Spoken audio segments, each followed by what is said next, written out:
So this past week we lost James Van Der Beek. Now we've lost a lot of people this past year. The reason why this one hit hard for me is because he's kind of in our age bracket here. Yeah. He was 48, and he sort of was in our focal point on TV and in movies for half of our lives. He hit it really big with Dawson's Creek when he was 21, and I'll admit I watch that show all the time.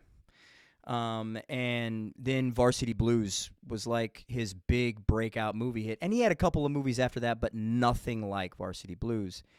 And when he came out with saying that he had colon cancer a couple years ago, that shook me up a lot because of the age. Because I'm like, oh man, this kid's guy's got his kids, his wife, and to find out that he has that, you don't know. And then you look at Chadwick Boseman, who we lost several years before that, with the same thing, even Yeah. younger. Got me. I'm gonna go get tested, and I'm fine. Thankfully, My mom is a colon cancer survivor. your mom, okay. And so James Van Der Beek was out of the spotlight for the last 10 years of his movie spotlight for the last 10 plus years. But you look at the impact that he had at such an early age, and then for it to shift when he was diagnosed, and to see that sort of part of his life with the family, with his wife, his kids.